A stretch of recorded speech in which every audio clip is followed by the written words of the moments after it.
The Upper Peninsula Investigation, a cryptozoologist's account.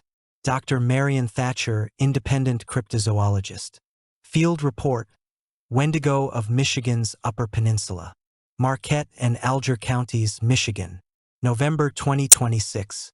Prologue, a warning. Before I left for Michigan, I received a phone call from Robert Osceola, my seminal guide from the Florida investigation. We'd stayed in touch, occasionally sharing information about our respective research. Dr. Thatcher, he said, his voice unusually serious.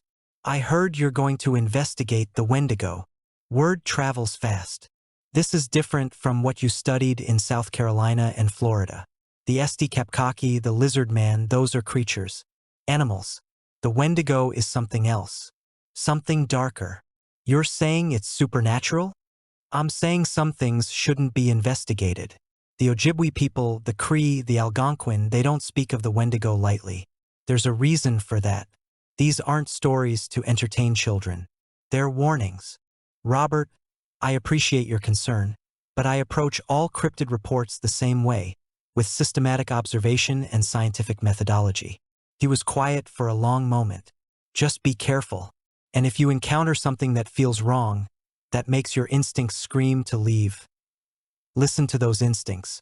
Don't let curiosity override survival. I thanked him and ended the call, but his words stayed with me. Robert wasn't given to superstition or dramatic warnings. If he was concerned, I should be too. Day 1. Arrival in Marquette. I arrived in Marquette, Michigan on a gray November afternoon. The temperature was already below freezing, and the forecast promised snow within days. Lake Superior stretched to the horizon, dark and hostile, waves crashing against the rocky shore with a sound like distant thunder. Marquette is the largest city in Michigan's Upper Peninsula, though city is generous. The population is under 21,000. It serves as a gateway to the vast wilderness areas to the west and south. The Hiawatha National Forest, the Pictured Rocks National Lakeshore, and hundreds of thousands of acres of state forest land. This is Wendigo country. I'd rented a cabin outside the small town of Munising, about 40 miles east of Marquette. The drive took me through dense pine forests, past abandoned mining operations, and through towns that looked like they'd been slowly dying for decades. The Upper Peninsula has a particular quality of isolation.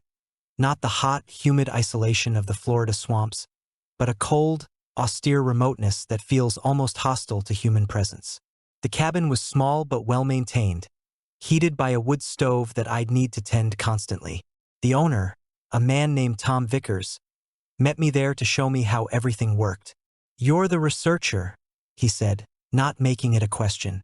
Looking into the disappearances? I study cryptid reports. I understand there have been several missing persons cases in the area. Vickers's expression darkened. 11 people in the last 20 years. Hikers, hunters, a couple of tourists. They go into the forest and they don't come out. Search and rescue teams find nothing. No bodies, no tracks, no sign of what happened. Just gone. What do locals think happened to them? He didn't answer immediately, busying himself with adjusting the damper on the wood stove. Finally, some say they got lost, died of exposure, bodies were scavenged by animals. Some say there's something in those woods that takes people. Something old and hungry. The Wendigo. Vickers looked at me sharply. You don't say that name lightly around here, Dr. Thatcher. Especially not in winter. Especially not when you're planning to go into the woods alone. I'll be careful. Careful might not be enough. My grandfather was Ojibwe. He told me stories about the Wendigo when I was a kid. Said it was real. Said it lived in the deepest parts of the forest. Said it was always hungry. He said if you saw one, you were already dead. You just didn't know it yet. After Vickers left, I unpacked my equipment and reviewed my research materials. The Wendigo is one of the most complex and culturally significant entities in cryptozoology. Part folklore, part psychological phenomenon, part potential cryptid. The traditional descriptions, from Algonquian-speaking peoples across the northern forests of North America, are remarkably consistent. A creature of enormous size, gaunt and skeletal despite its height, with glowing eyes, matted fur or exposed flesh, and often antlers or horns. It's associated with winter, starvation, and cannibalism. The creature is said to be perpetually hungry, never satisfied no matter how much it consumes. But the Wendigo is also described as something that can possess humans, transforming them into cannibalistic monsters. Wendigo psychosis was documented by anthropologists and psychiatrists in the early 20th century. Cases of individuals, usually in isolated winter conditions, becoming convinced they were transforming into Wendigos and developing cannibalistic urges. This dual nature, both creature and spiritual entity, made the Wendigo different from the animals I'd investigated previously. I wasn't sure my standard cryptozoological approach would be adequate. Day 2. Dr. Sarah Blackwood.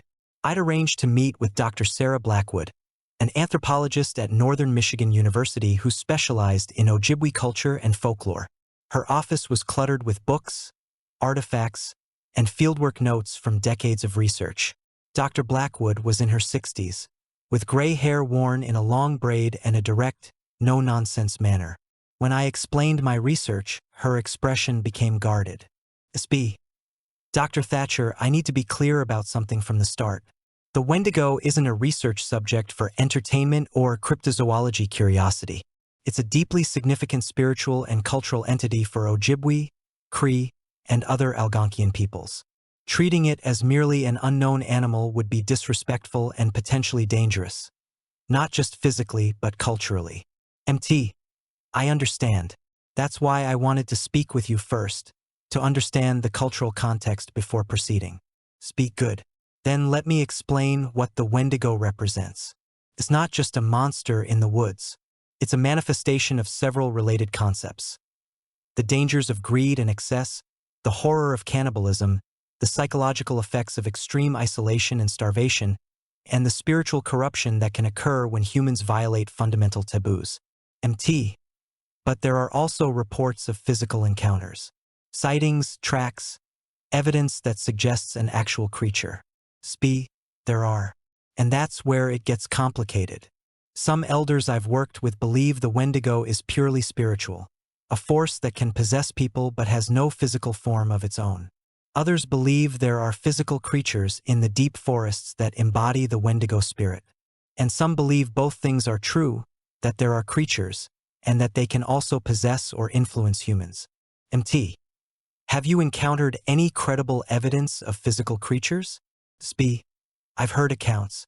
Hunters who've seen something in the winter woods. Something tall and skeletal moving between the trees. Park rangers who've found tracks that don't match any known animal. People who've heard sounds in the night that they can't explain or forget. Most significantly, I've documented cases of missing persons where the circumstances are unusual. People vanishing in conditions where they should have been found. Search areas thoroughly covered with no results. And in several cases, signs of pursuit. Broken branches at heights suggesting something very tall was moving through the forest. Disturbances in snow that looked like something large had been dragging or carrying something. MT. The 11 disappearances Tom Vickers mentioned? SB, among others. The pattern goes back much further than 20 years. There are historical accounts from logging camps in the 1800s, mining operations in the early 1900s, and ongoing cases right up to the present. The forest takes people, Dr. Thatcher. Whether it's through natural hazards, human predators, or something else, I can't say definitively. MT. Would you be willing to introduce me to Ojibwe elders who might speak about the Wendigo? SB. That depends. What are your intentions? Are you looking to prove the Wendigo exists? To photograph it? To capture evidence that will bring researchers and curiosity seekers to this area? MT. I'm looking to understand. To document what people have experienced and determine whether there's a physical creature that corresponds to the traditional descriptions. And if there is, to ensure it's protected, not exploited.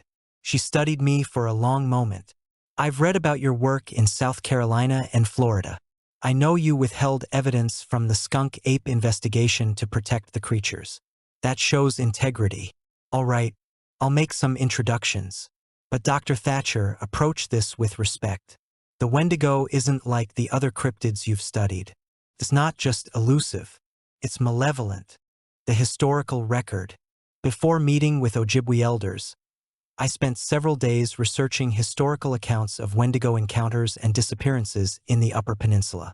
The earliest documented European reference I could find was from a French fur trapper named Antoine Duval, who wrote in his journal in 1821 about an encounter in what is now Alger County. We heard it at night, a sound like screaming but wrong, as if the voice was too large for the throat producing it. Pierre wanted to investigate, but our Ojibwe guide absolutely refused. He said it was the Wendigo sick, that we must leave immediately or be consumed. We departed at first light. Pierre's body was found 3 weeks later, 20 miles from our camp. The Ojibwe said he had been taken by the Wendigo, that his spirit was corrupted. They would not touch the body. In 1887, a logging camp near what is now the Hiawatha National Forest was abandoned after 6 workers disappeared over the course of one winter. The camp foreman's report stated, "The men are terrified. They claim something is stalking the camp at night, something that watches from the tree line and calls with a voice like wind through bones. I've seen tracks in the snow, enormous, barefoot prints that shouldn't exist in this weather. We're closing the camp." During the harsh winter of 1936, a family of homesteaders, the Petersons, vanished from their cabin near Grand Marais. Search parties found the cabin intact, food still in the pantry, but no sign of the family. The only unusual finding was a series of large tracks in the snow leading from the cabin into the forest. The tracks were described as humanoid but elongated, as if something with very long legs had walked on 2 feet through the deep snow. More recently, the disappearances had continued with disturbing regularity. In 2004, experienced hiker Michael Chin vanished while backpacking in the Pictured Rocks area. Despite extensive searches involving hundreds of volunteers and search dogs, no trace was found. In 2011, hunters Paul and David Morrison disappeared while deer hunting near their usual camp. Their truck was found, their camp intact, but the brothers were gone. In 2018, a woman named Jennifer Hayes vanished while cross-country skiing on a marked trail. She was an experienced outdoorswoman familiar with the area. She was never found. The pattern was consistent. Experienced outdoors people, familiar with the terrain, disappearing without trace in areas that were searched thoroughly. No bodies, no signs of struggle, no evidence of what had happened to them. Natural explanations existed, of course. The Upper Peninsula wilderness is vast and dangerous. People could fall through ice, become disoriented in whiteout conditions, succumb to exposure.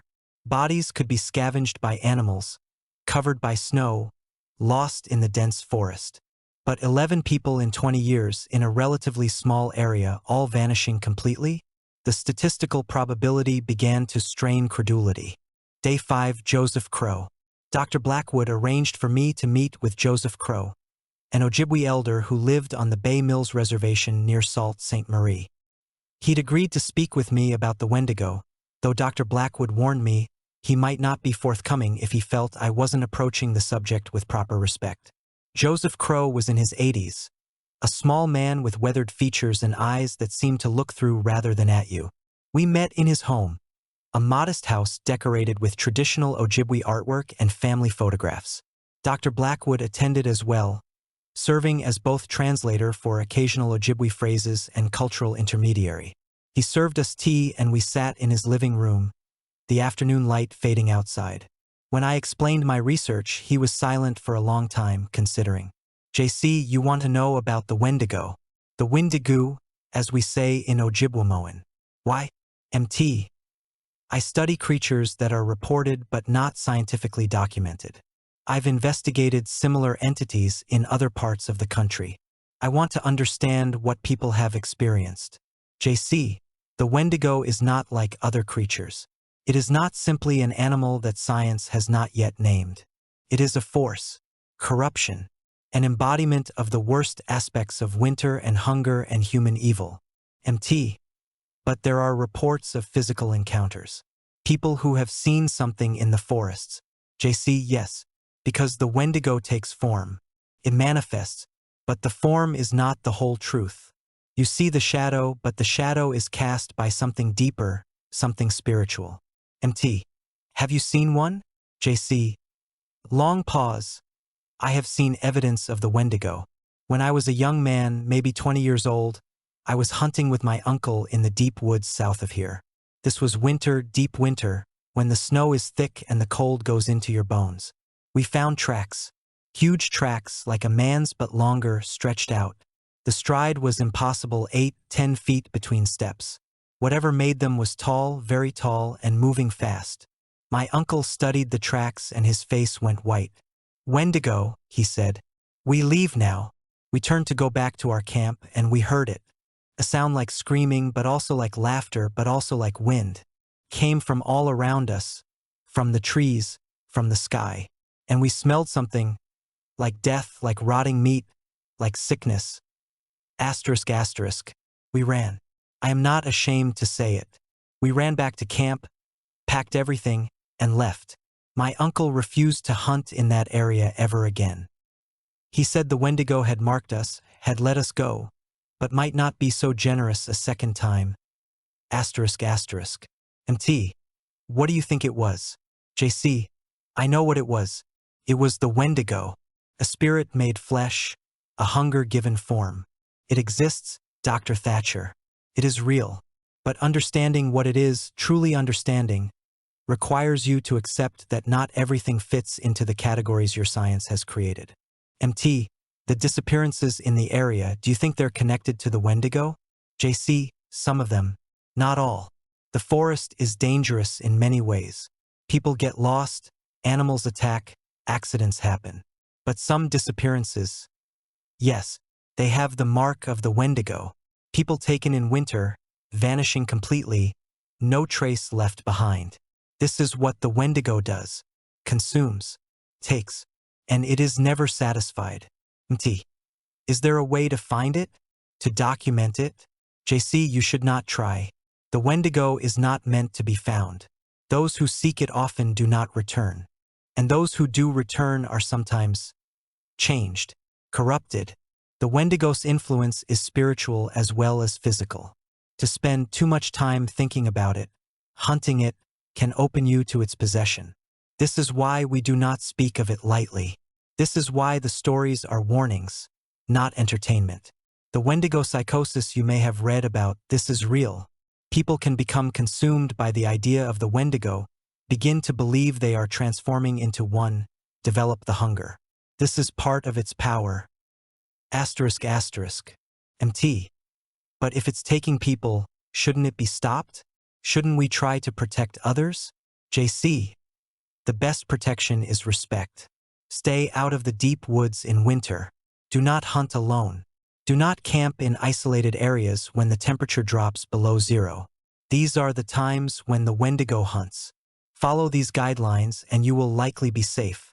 As I prepared to leave, Joseph Crow said something that I've thought about every day since.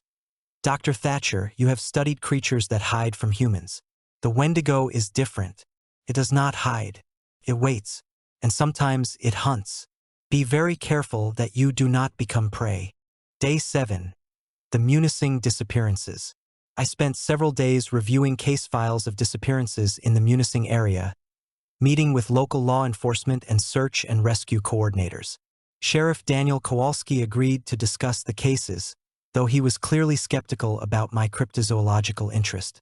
We met at his office in Munising, a small building that served as headquarters for a county with more forests than people. MT. Sheriff, I appreciate you taking the time. I understand there have been several unexplained disappearances in the area. DK. 11 in the last 20 years that remain unsolved. That's 11 more than we'd like, but in wilderness this vast, it's not statistically unusual.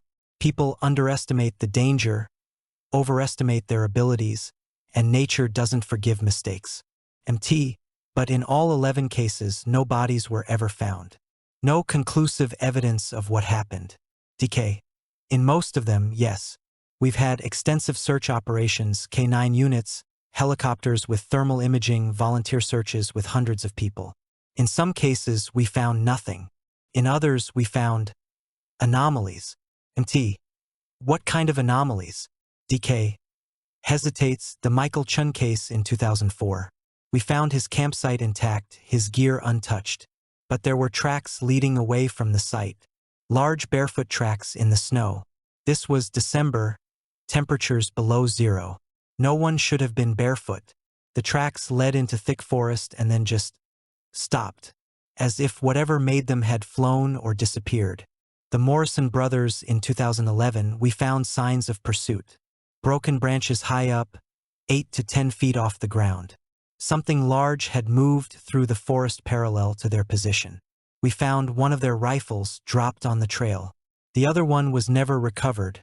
Neither were they. MT. What's your personal theory about what happened? DK. Officially? Misadventure. They got lost, succumbed to the elements. Bodies were scavenged by animals or covered by snow. Unofficially? Pauses. I've lived in the up my whole life.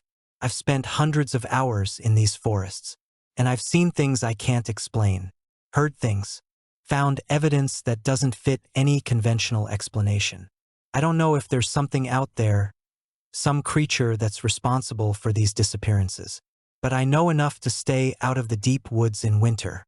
And I know enough to trust the feeling you get sometimes, that you're being watched, that something's out there in the trees. When you get that feeling, you leave. You don't investigate, you don't try to get a better look. You leave. MT. Have you ever heard anyone mention the Wendigo in connection with these cases? DK. Officially? No. Nobody wants to be the law enforcement officer talking about monsters. Unofficially? Yeah. Ojibwe friends, old-timers who've lived here forever, even some of my deputies, they talk about it quietly. They say the Wendigo is active in this area, that it's been here for generations, that the disappearances fit its pattern. MT, what pattern? DK, winter hunting, isolated prey, complete consumption or removal of the body, no trace left behind. And the timing, the disappearances cluster in the coldest months, November through February. That's when the Wendigo is said to be most active, when hunger drives it. Before I left, Sheriff Kowalski pulled up a map of the county on his computer.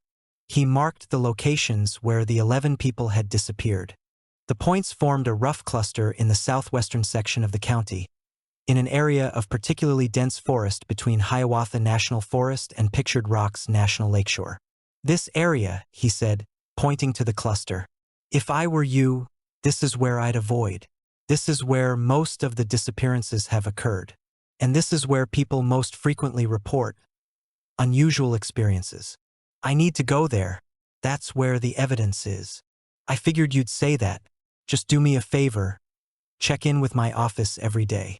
If we don't hear from you by noon, we'll send someone to look. And Dr. Thatcher? Don't go alone. Whatever's out there, your chances are better with another person. Day 9. Equipment and preparation. I spent 2 days gathering equipment and preparing for an expedition into the area Sheriff Kowalski had identified. The preparation was different from my previous investigations. This wasn't a swamp where I needed to worry about alligators and water moccasins. This was winter wilderness where temperatures could drop to 20 below zero, where snowstorms could strand me for days, where hypothermia and frostbite were as dangerous as any cryptid. I purchased extreme cold weather gear, a satellite phone for communication in areas without cell service, a GPS beacon for emergency location, and supplies for winter camping. I also purchased something I hadn't carried in my previous investigations. A firearm. A .45 caliber pistol which I barely knew how to use, but which Sheriff Kowalski had recommended.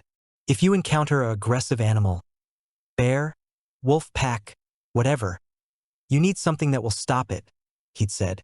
I know you're a researcher, not a hunter, but out there, in those conditions, you need every advantage. I also recruited a guide.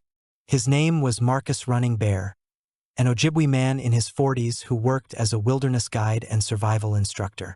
Dr. Blackwood had recommended him, with the caveat that he might refuse once he learned what I was investigating. We met at a coffee shop in Munising. Marcus was tall and solidly built, with long black hair and a calm, assessing manner. I explained my research directly, not wanting to mislead him. You're looking for the Wendigo, he said. Not a question. I'm investigating reports of unusual creatures and trying to determine if there's a physical basis for the legends. There is. I've seen it. This caught me off guard. You've seen a Wendigo? 3 years ago, I was guiding a hunting party in the area you're talking about. Late November, just before the season ended. We were tracking a buck, moving through thick forest when I got that feeling, you know the one, like something's watching you. I stopped the group, told everyone to be quiet, and I heard it. Movement in the trees, something large moving parallel to us. Then I saw it maybe 50 yards away through the trees. It was standing upright, had to be 8-9 feet tall.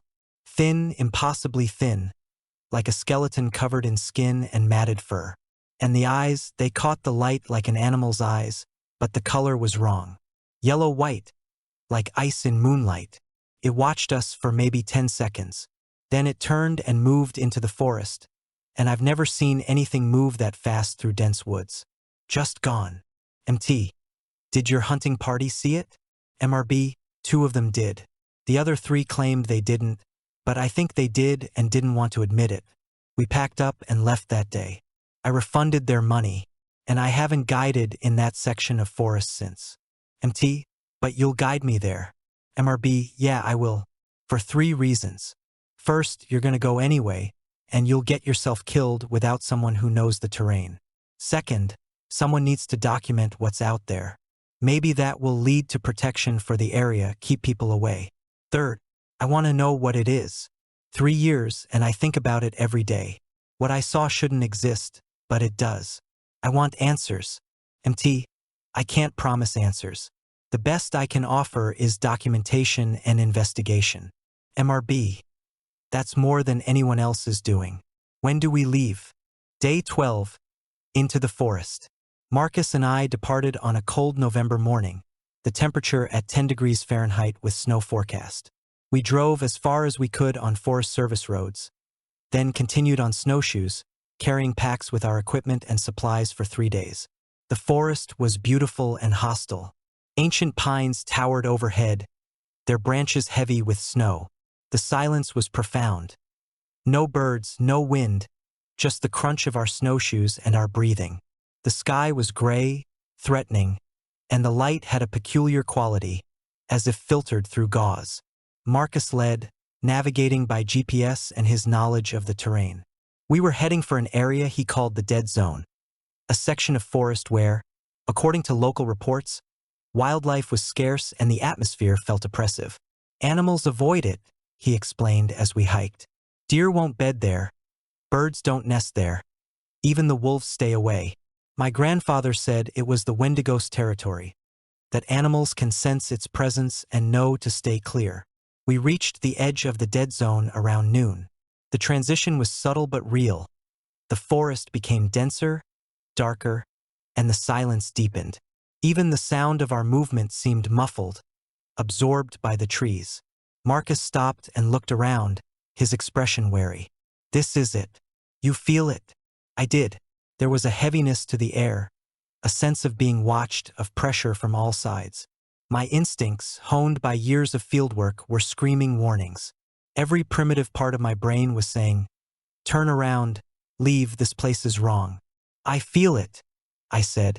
We set up a base camp in a small clearing, positioning ourselves with good sight lines and clear escape routes. I set up trail cameras in multiple locations, arranged audio recorders, and established our observation protocols. If something unusual happened, we'd document it. The afternoon passed uneventfully. We saw no wildlife, heard no sounds except our own movement and the occasional crack of a tree branch under the weight of snow. As darkness approached, the temperature dropped sharply. Marcus built a fire, and we prepared for a long, cold night. We need to maintain watch throughout the night, I said. 2-hour shifts, one person alert while the other rests. Marcus nodded. And Dr. Thatcher? If something approaches the camp, we don't investigate. We document what we can, but we don't leave the fire light. Understood. Understood. The first night, I took the first watch, 9 p.m. to 11 p.m. Marcus slept in his cold-weather sleeping bag, his rifle close at hand.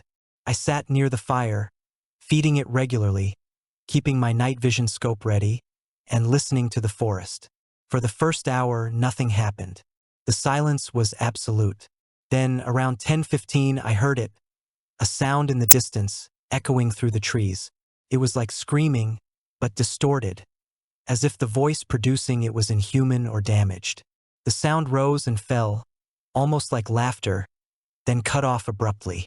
Marcus was instantly awake, sitting up in his sleeping bag. "You heard it." "I heard it." "What was that?" "That was the Wendigo. That's the call Joseph Crow described. That's the sound I heard 3 years ago." I grabbed my audio recorder, checking that it had captured the sound. It had. The waveform showed clear spikes during the vocalization. We waited, listening, but the sound didn't repeat. At 11 p.m., Marcus took over watch and I attempted to sleep. It was difficult. The cold was intense despite my winter gear, and my mind kept replaying that sound. It hadn't sounded like any animal I knew. It hadn't sounded like anything natural. Around 1 a.m., I was awakened by Marcus gripping my shoulder. "Dr. Thatcher," he whispered, "something's out there." I emerged from my sleeping bag, careful to stay quiet. Marcus pointed toward the edge of our firelight, maybe 30 yards away. First, I saw nothing. Then movement, something large, upright, moving between the trees just beyond the reach of the light. I raised my night vision scope and looked. The green-tinted image showed a figure, tall and thin, standing motionless behind a tree. It was watching us. The proportions were wrong, too tall, too thin, with arms that hung too low. And the eyes, they reflected the infrared light, glowing in the scope's view. "Get the camera," I whispered to Marcus. As he moved to grab the video camera, the figure retreated, stepping backward into deeper darkness. Its movement was strange, fluid but wrong, as if its joints bent in places they shouldn't. Within seconds, it had vanished completely into the forest. We both sat alert for the rest of the night, weapons ready, cameras positioned. But the figure didn't return. We heard occasional sounds, wood knocks, distant movements, what might have been breathing, but saw nothing else. Dawn came slowly, the gray light gradually illuminating the forest.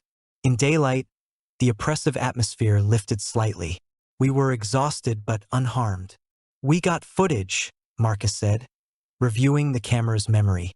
"Not much, but something. That figure partially visible before it retreated." We broke camp and began searching the area where the figure had stood. In the snow, we found tracks. They were unlike anything I'd seen before. Roughly humanoid but elongated, approximately 20 inches long and 8 inches wide. The toes were long, almost claw-like, and the heel was extended. The stride pattern suggested bipedal locomotion, but the spacing was enormous, nearly 10 feet between steps. Most disturbingly, the tracks were barefoot. Whatever had made them had been walking through snow in temperatures well below freezing without footwear.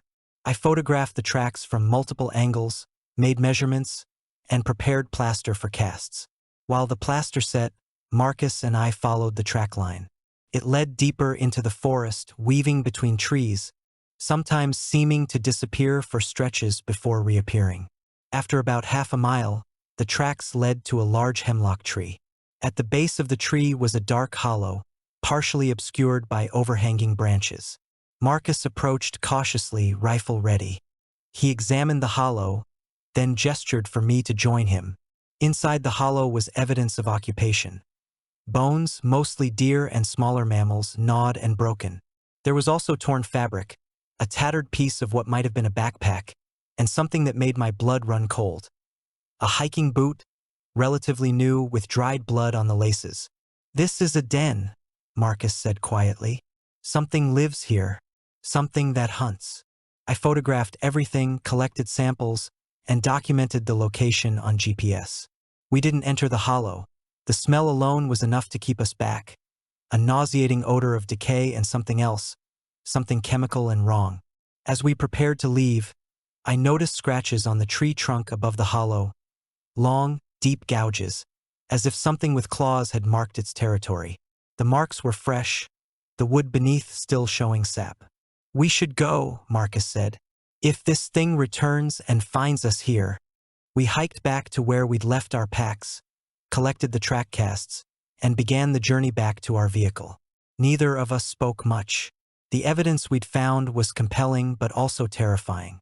We'd documented something unknown, something dangerous, something that appeared to be responsible for at least some of the disappearances. Day 13. Analysis. Back in the relative safety of my cabin, I began analyzing the evidence. The video footage showed a figure, large, thin, partially visible before it retreated into darkness.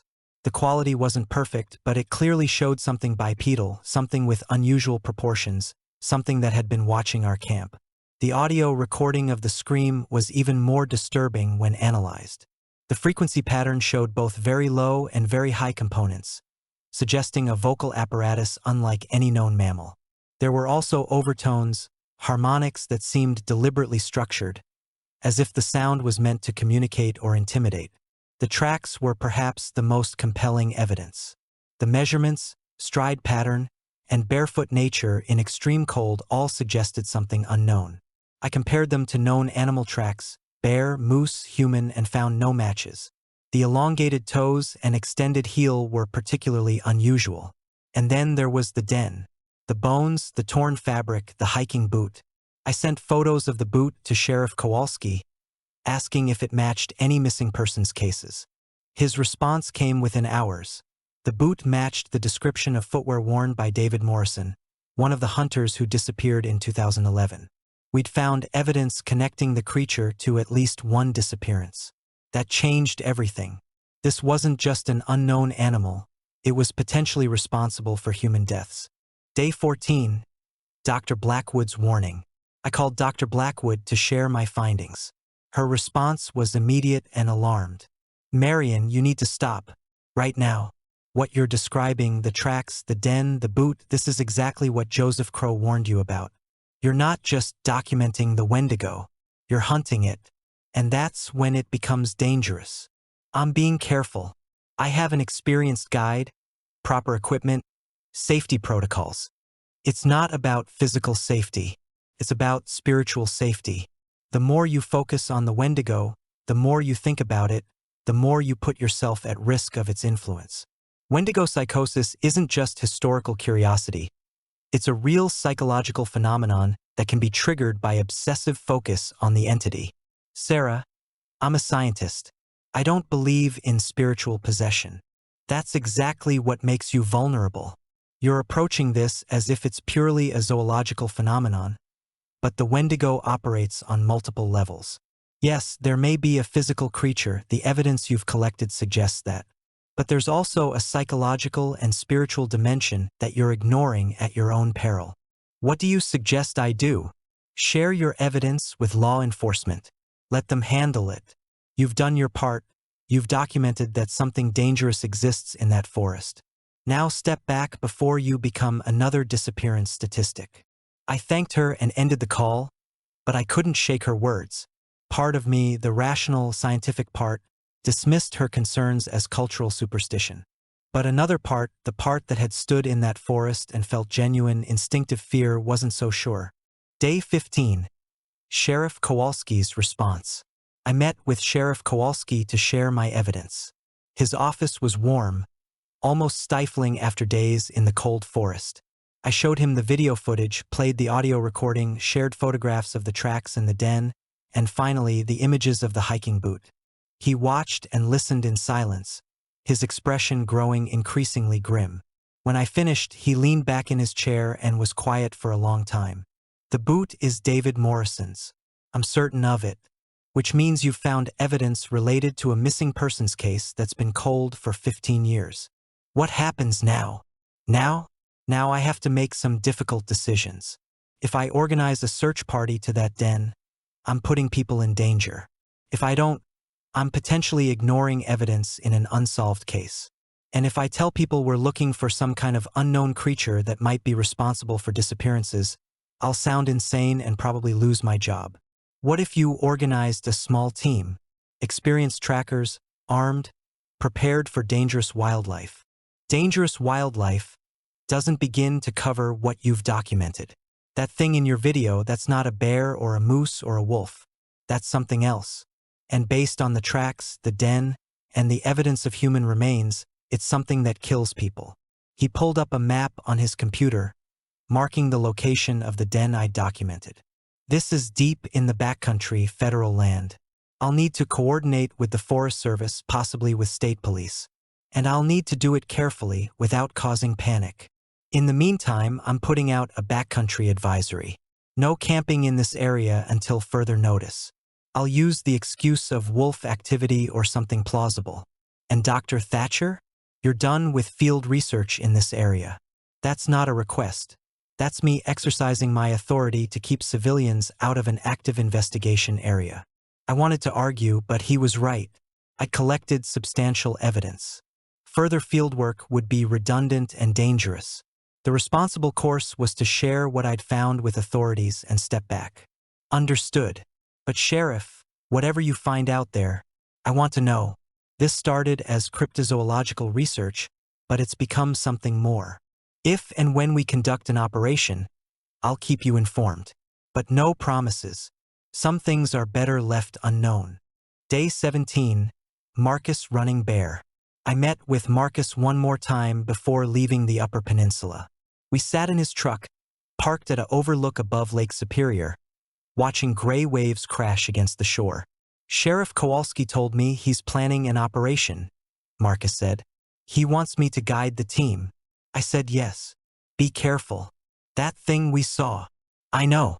But if there's a chance of recovering David Morrison's remains, of bringing closure to his family, it's worth the risk.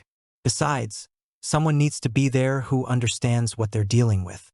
Most people, they see those tracks, that den, and they'll try to rationalize it as a bear or some known animal. I know better.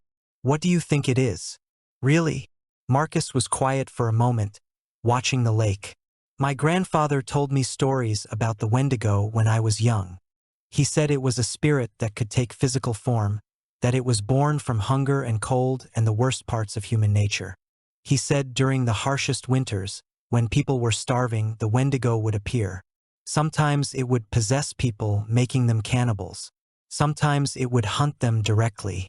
I think what we saw is the physical manifestation of that legend. Maybe it's a species that's inspired the stories for centuries. Maybe it's something else, something that exists between the natural and supernatural. I don't know, but I know it's real, it's dangerous, and it needs to be stopped. Or protected, I said. If it's a previously unknown species, Marion, it kills people. It's not like the skunk ape or the lizard man. Creatures that avoid humans, that want to be left alone. This thing hunts humans. That's a fundamental difference. We can't protect something that's a direct threat to human life. He was right, and I knew it. But the implications troubled me. If the creature was killed, science would lose the opportunity to study an unknown species. But if it was allowed to continue hunting, more people would die. What would your grandfather say? I asked. He'd say the Wendigo has always been here and will always be here. That killing one physical manifestation doesn't destroy the spirit behind it. That the Wendigo is a force of nature, like winter itself, and we can only protect ourselves, not eliminate it entirely. That's not very comforting. It's not meant to be. The old stories weren't comforting. They were warnings. Day 18, the second expedition. Against Sheriff Kowalski's orders, I returned to the forest one more time. I couldn't leave without attempting to understand more about the creature, about its patterns and behavior. I went alone this time. Marcus was preparing for the law enforcement operation, and I didn't want to endanger anyone else. I know this was reckless. Dr. Blackwood had warned me about obsession, about the psychological danger of focusing too intensely on the Wendigo. But I needed answers. I needed to know what I'd really documented in that forest. I hiked in during late afternoon, carrying minimal gear, cameras, audio equipment, and the pistol I still barely knew how to use. I didn't plan to camp overnight. I would spend a few hours in the area, attempt to observe from a distance, and return before dark. The dead zone was exactly as oppressive as before. The silence, the heaviness in the air, the sense of being watched. All of it was present and intensifying as I moved deeper into the territory. I positioned myself on a ridge overlooking the area where we'd found the den, using my telephoto lens to observe from a distance. For 2 hours, nothing happened. The forest remained still and silent. I began to think the creature had moved on, that my presence days earlier had driven it away. Then, as the light began to fail and the temperature dropped sharply, I saw movement near the den. Something large emerged from the hollow beneath the hemlock tree. Through my camera's viewfinder, I watched as it stood, unfolding to its full height. It was massive, 8, perhaps 9 feet tall. The body was gaunt, almost skeletal, covered in matted fur that was dark gray to black. The limbs were elongated, particularly the arms, which hung nearly to the knees. The head was proportionally small, with antler-like protrusions that might have been actual antlers or deformed bone growths. But it was the face that captured my attention and froze my blood. Even at distance, even through the camera lens, I could see it was wrong. The features were vaguely humanoid but distorted, with a pronounced jaw and teeth that were too large, too prominent. The eyes were set deep under a heavy brow ridge, and they glowed with that yellowish-white light I'd seen through the night vision scope. The creature moved around the den area, pausing occasionally as if scenting the air.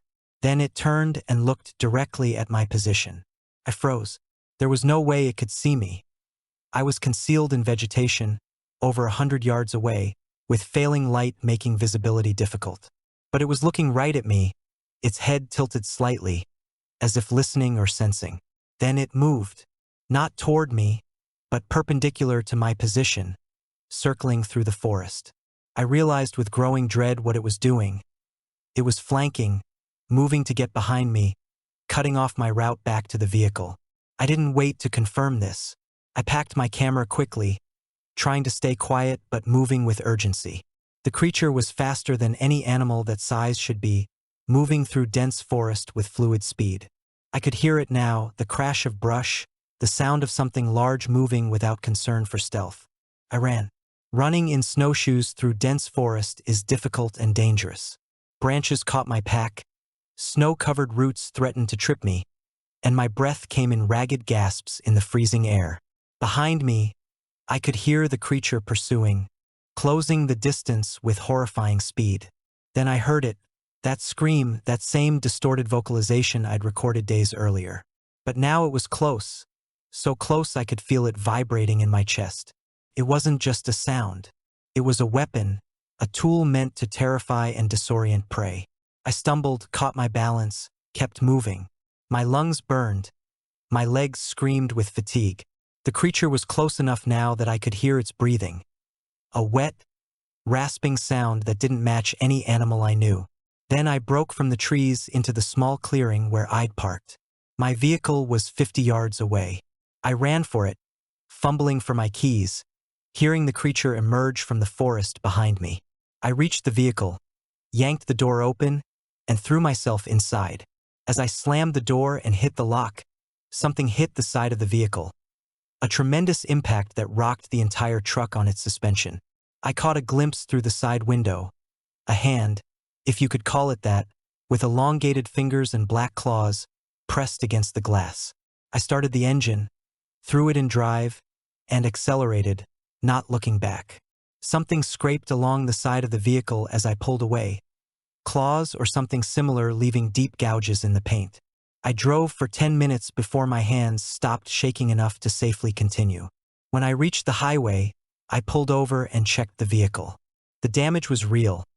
Deep scratches along the driver's side, a dent in the rear quarter panel, and something else. Tracks in the snow around where I'd been parked. The same tracks we'd found before, circling my vehicle, examining it. I'd been hunted. The creature had identified me as prey, pursued me, and nearly caught me. If I'd been on foot without the vehicle, I would have been another disappearance statistic. Day 19, the breaking point. I spent that night in my cabin, door locked, with stove blazing, jumping at every sound. Couldn't sleep. Every time I closed my eyes, I saw that face, those glowing eyes, those claws pressed against my window. Dr. Blackwood had been right. I'd become obsessed, had pushed too far, had nearly paid the ultimate price. The rational part of my mind knew I should leave immediately, return to civilization, put as much distance as possible between myself and that forest. But another part of me, a part that frightened me, wanted to go back, wanted to document more, to understand better, to capture clearer evidence. That part whispered that I'd been close, that I'd almost gotten the proof I needed, that one more attempt might yield the definitive documentation the scientific community would have to accept. This, I realized, was what Wendigo psychosis felt like. This obsessive focus, this inability to let go, this compulsion to continue pursuing something despite the obvious danger. I was experiencing the psychological phenomenon Joseph Crow and Dr. Blackwood had warned me about. I called Dr. Blackwood at 2 in the morning. She answered on the third ring, her voice alert despite the hour. "Marion, what's wrong?" I told her everything, the second expedition, the observation of the creature, the pursuit, the near capture. As I spoke, I heard my own voice, recognized the manic quality, the obsessive detail, the rationalization of reckless behavior. When I finished, she was quiet for a long moment. "Marion, you need to leave. Today. Right now if possible. You're experiencing exactly what I warned you about. The Wendigo has marked you not spiritually in the traditional sense, but psychologically. You've focused on it so intensely that you can't stop, even when your survival instinct is screaming at you to run. But the evidence doesn't matter if you're dead. And it doesn't matter if you're so obsessed with the creature that you lose your objectivity, your judgment, your humanity. This is how it works, Marion. This is how the Wendigo possesses people in the modern age. Not through supernatural means, but through psychological manipulation, through fear and obsession becoming indistinguishable. What do? You leave the Upper Peninsula. You take at least a month away from any cryptid research. You talk to a therapist who specializes in trauma. And you seriously consider whether continuing this work is worth the psychological cost. She was right. I knew she was right. But knowing it and accepting it were different things. Day 20. The law enforcement operation. Before I could leave, Sheriff Kowalski called. His tone was grim. "Dr. Thatcher, we conducted the operation yesterday. I thought you should know what we found."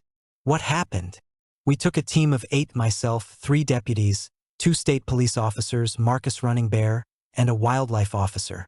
We went in armed and prepared, found the den you documented, and began processing it as a crime scene. We found human remains, not just David Morrison's, at least 3 different individuals based on preliminary analysis. The remains were scattered, gnawed. Whatever killed these people didn't just kill them. It consumed them. I felt sick." "Did you encounter the creature?" "We saw it. Briefly. It observed us from a distance, then retreated deeper into the forest. We attempted to track it but lost the trail after about a mile. The thing moves faster than anything that size should be able to move. We're organizing a larger operation, more personnel, better equipment, possibly bringing in specialists from the state. The goal is to track and neutralize the creature before it kills again. But Marion, what you documented is real. There's something in that forest that's been killing people for years, maybe decades, and we don't know how many of them there are. There could be more than one? We found 2 different sizes of tracks in the area around the den. Either there are multiple creatures or one of them is significantly smaller, a juvenile maybe. If these things reproduce, if there's a breeding population, the implications were staggering. Not a single anomalous creature, but potentially a population of unknown predators that had lived in the forests of the Upper Peninsula for generations, sustaining themselves partly through human predation. "What do you need from me?" I asked. "Nothing. You've done your part, and I understand you put yourself at significant risk to gather this evidence. We'll take it from here. But Dr. Thatcher, if we manage to capture or kill one of these creatures, will you help with the scientific analysis? You're the only cryptozoologist who's studied them closely and lived to document it." "Yes, absolutely. But Sheriff, be careful. This thing is intelligent. It hunted me deliberately, strategically. It understands human behavior well enough to stalk and pursue. Don't underestimate it." "I won't. We'll keep you updated." Day 22. Departure. I packed my equipment and prepared to leave the Upper Peninsula. The cabin that had seemed charming when I arrived now felt isolated and vulnerable. Every sound made me jump. Every shadow seemed to hold something watching. As I loaded the last of my gear into the vehicle, Marcus Running Bear pulled up. He got out of his truck slowly, and I could see he was exhausted. "Wanted to catch you before you left," he said. "To say, I don't know what to say, actually. Thank you for bringing attention to this. I'm sorry you nearly got killed." "Both. How are you holding up?" "I'm not sleeping much. Keep seeing that thing in my mind. Keep thinking about the people it killed, wondering if I could have done something sooner, documented it sooner, warned people more effectively. That's not on you. Or me. This creature has been here for generations, killing opportunistically. We couldn't have prevented what already happened. I know. Intellectually, I know. But..." He looked toward the forest, visible in the distance.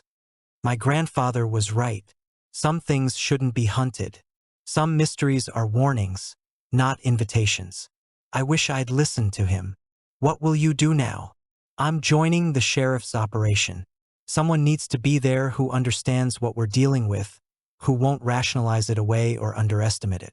And someone needs to advocate for treating this responsibly, not as a trophy hunt or a spectacle, but as a dangerous situation that needs to be resolved carefully. If you capture one alive, we won't." The sheriff's authorized lethal force. After finding 3 sets of human remains in that den, this isn't a conservation issue anymore. It's a public safety crisis. These things, whatever they are, have forfeited their right to protection by preying on humans. I understood his position, but it troubled me. If these creatures were killed without proper scientific documentation, we'd lose the opportunity to understand them, their biology, their evolution, their ecological role. But I also understood that you can't protect something that actively kills people. "Document everything you can," I said. "Photographs, measurements, biological samples. If these creatures are killed, at least let their deaths contribute to scientific knowledge." "I will. And Marion, take care of yourself. Dr. Blackwood told me about the psychological effects, the obsession that can develop. Don't let this consume you the way it consumed the people who became Wendigos themselves." Conclusions. I'm writing this from a hotel room in Marquette, having delayed my departure for one more day to organize my thoughts and evidence. In 3 weeks in Michigan's Upper Peninsula, I've documented something that challenges my understanding of cryptozoology and forces me to confront uncomfortable questions about the nature of predation, the limits of scientific investigation, and the psychological cost of pursuing unknown creatures. What I can say with certainty: an unknown species of large predator exists in the forests of Michigan's Upper Peninsula, corresponding closely to traditional Wendigo descriptions. This creature is responsible for multiple human deaths over a period of decades, with evidence linking it to at least 3 victims and strong circumstantial connections to many more. The creature displays intelligence, strategic thinking, and an understanding of human behavior that exceeds typical animal cognition. The creature's physical characteristics, extreme height, gaunt build, elongated limbs, possible antler-like protrusions, don't match any known species. The psychological effects of investigating this creature are real and dangerous, possibly contributing to the traditional concepts of Wendigo possession and psychosis. What I cannot say with certainty: whether the creature is purely biological or has some supernatural/spiritual dimension as traditional accounts suggest. Whether there is a single creature or a breeding population. What evolutionary pathway could have produced such an organism? How long these creatures have existed in the region. Whether they can or should be eliminated, captured, or studied. This investigation has been fundamentally different from my previous work. The lizard man and the skunk ape were elusive creatures that avoided human contact. The Wendigo actively hunts humans. That changes everything: the ethical calculations, the research approach, the acceptable outcomes. I cannot advocate for protecting a species that preys on humans. But I also cannot ignore the scientific significance of documenting an unknown large predator. I'm left in an uncomfortable middle ground, understanding both the need for public safety measures and the loss to science if these creatures are eliminated without proper study. Epilogue. 3 months later. The law enforcement operation in the Upper Peninsula concluded in late January. I received a call from Sheriff Kowalski informing me of the results. They'd tracked and killed 2 creatures, an adult and a juvenile, confirming my suspicion that there were multiple individuals. The bodies were transported to a secure facility for analysis. A team of wildlife biologists, forensic specialists, and zoologists conducted extensive examinations. The findings were remarkable and disturbing. The creatures were previously unknown primates, evolutionarily distinct from any cataloged species. DNA analysis showed they were most closely related to humans, sharing approximately 96% genetic similarity, closer than gorillas or chimpanzees. This suggested they were either a surviving archaic human species or a parallel evolutionary development. Physical characteristics included height averaging 8.5 feet, weight approximately 300 to 400 pounds despite the gaunt appearance, elongated limbs adapted for running through dense forest, and cranial structures with both human and ape-like features. The antlers were actually bone growths from the skull, possibly due to genetic abnormality or adaptation. Stomach content analysis confirmed human remains among other food sources, establishing them as opportunistic predators that included humans in their diet. The most disturbing finding was neurological. The creature's brains showed unusual development in regions associated with hunting, spatial reasoning, and what might be described as predatory intelligence. They were not mindless animals but calculating predators. Sheriff Kowalski asked if I wanted to see the bodies to conduct my own analysis. I declined. I'd seen enough. I'd been hunted by one of these creatures and barely escaped. I didn't need to see its corpse to know it was real. Are there more of them out there? I asked. We don't know. We're maintaining surveillance on the area, and we've closed significant portions of the forest to public access. If there are others, they've gone deeper into the wilderness. The searches continue. The scientific papers resulting from the examination are still pending publication. The species has been tentatively named Homo sapiens wendigo, a subspecies of human adapted to apex predation in northern forests. The name is controversial, with some scientists arguing it should be classified as a separate species entirely. I've provided my field notes, photographs, and recordings to the research team. My evidence forms part of the official documentation of the species' discovery.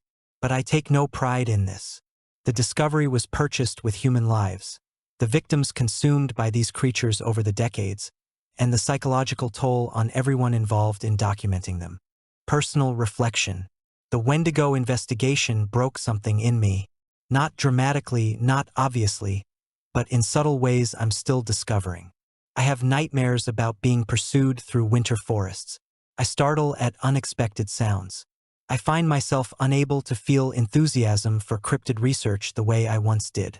Dr. Blackwood was right about the psychological danger. Pursuing the Wendigo created an obsession that nearly cost me my life and did cost me my peace of mind. I experienced firsthand how focusing too intently on a predator can begin to warp your thinking, can make you reckless, can blur the line between researcher and prey. I've been seeing a therapist who specializes in trauma, as Dr. Blackwood recommended. She tells me what I experienced: being hunted by a predator, surviving a near-death experience, confronting something that challenged my understanding of reality, constitutes genuine trauma. That the nightmares and hypervigilance are normal responses to abnormal circumstances. She also says I need to seriously consider whether continuing cryptozoological research is healthy for me. That the pattern I've established, seeking out dangerous creatures in isolated areas, putting myself at risk repeatedly, suggests something beyond simple scientific curiosity. Maybe she's right. Maybe the Wendigo investigation should be my last. A letter to Joseph Crow. Before leaving the Upper Peninsula permanently, I wrote a letter to Joseph Crow, the Ojibwe elder who had warned me about the Wendigo. I felt I owed him an acknowledgement that he had been right and I had been foolish. His response came 3 weeks later. I've kept it, and I read it occasionally when I need perspective. Dr. Thatcher, I am glad you survived your encounter with the Wendigo. Many do not. You asked in your letter whether I am satisfied that the creatures have been killed, that the threat has been neutralized, as the authorities say. I am not satisfied. You cannot kill the Wendigo by killing its physical form. The creatures you documented, that the police shot and examined, those were manifestations. The Wendigo itself is a force, a spirit, a corruption that exists as long as winter exists, as long as hunger exists, as long as humans are capable of evil. By killing those two creatures, you have eliminated one immediate threat. But you have not eliminated the Wendigo. It will manifest again somewhere else in some other form. This is its nature. It is eternal because the conditions that create it are eternal. You asked also whether you should continue your research into cryptids. I cannot answer that for you, but I will say this: some knowledge comes with a price. You have paid part of that price already. You must decide whether acquiring more knowledge is worth paying more. The old stories were not meant to encourage investigation. They were meant to encourage wisdom, the wisdom to know what should be left alone, what mysteries serve better as warnings than as solved puzzles. May you find peace in whatever path you choose. Joseph Crow. His letter articulated what I'd been feeling but couldn't quite express. The Wendigo investigation had succeeded in its narrow goals. I documented an unknown species, contributed to scientific knowledge, and helped authorities address a public safety threat. But it had failed in a larger sense. It had cost me peace of mind and forced me to confront the reality that some mysteries exist for good reasons. Final thoughts. As I write this final section of my report, I'm back in my home office, far from the winter forests of Michigan.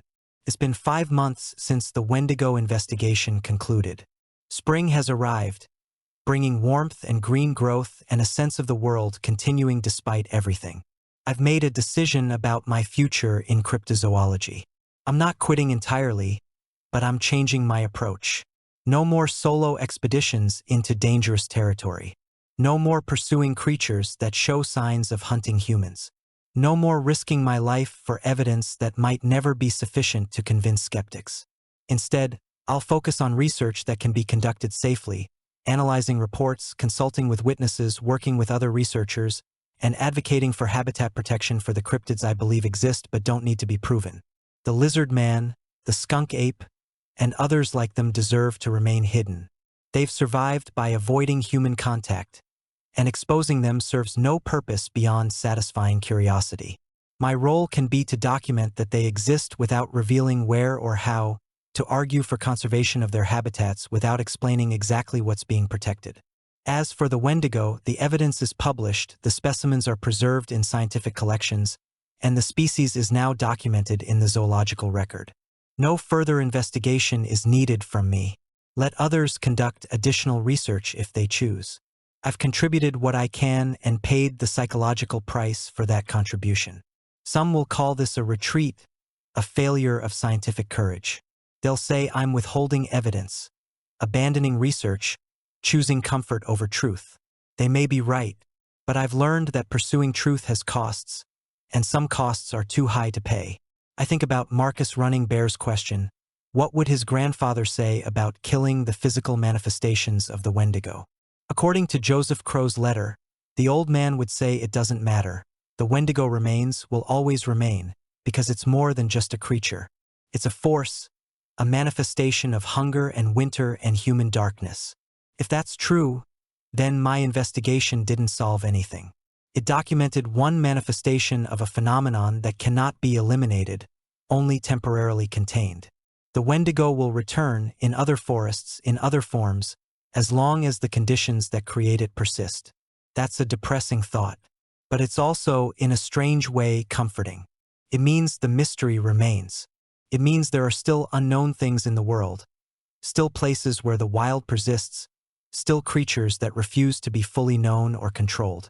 I've spent my career seeking to prove that cryptids exist. The Wendigo investigation succeeded in that goal more definitively than any previous research. But it also taught me that existence and understanding are different things, that documentation and wisdom are not synonymous, that proving something is real doesn't mean you've understood what it means. The Wendigo is real. I know this absolutely, but what it means, whether it's purely biological or something more, whether it's a creature or a force or both, that remains a mystery. And perhaps that's how it should remain. Postscript: for future researchers. If you're reading this as someone interested in investigating the Wendigo or similar predatory cryptids, I offer this guidance. Don't. If you choose to ignore that advice, then recognize that you are not hunting a creature. You are entering a territory where you may become prey. Everything about your approach must acknowledge this fundamental reality. You are not a neutral observer. You are a potential victim. Work with indigenous communities who have traditional knowledge, but respect when they tell you something should not be investigated. Their warnings are not superstition. They're accumulated wisdom from centuries of experience. Understand that the psychological effects are real and dangerous. Obsession is not dedication. Fear is not cowardice. If you find yourself unable to stop investigating despite clear danger signals, you're experiencing the early stages of the phenomenon that traditional cultures describe as possession or corruption. Document everything, but prioritize survival over evidence. No photograph, no recording, no specimen is worth your life. If you feel threatened, leave. If something is pursuing you, run. Pride is not worth dying for. Accept that some creatures should not be protected. This is the hardest lesson for cryptozoologists, who generally approach unknown species with the goal of conservation. But a species that actively preys on humans cannot be conserved in the traditional sense. Public safety must take precedence over scientific curiosity. Prepare for the possibility that what you find will be worse than you imagined. Unknown creatures are not fairy tales or adventure stories.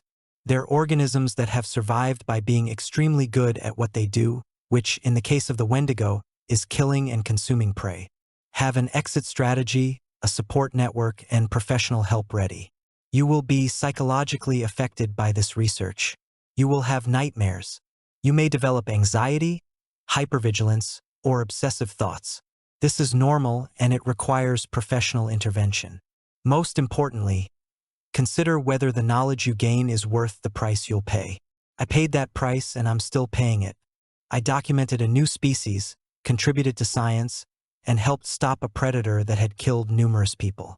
But I also lost my peace of mind, my enthusiasm for my work, and my certainty that investigating unknown creatures is a worthwhile pursuit. Was it worth it? I don't know yet. Ask me in another 5 years. Dr. Marian Thatcher, independent cryptozoologist. May 2027. Some mysteries warn us. Some creatures hunt us. Some truths come at prices we cannot afford to pay. The Wendigo taught me all 3 lessons. I'm still learning to live with what I learned.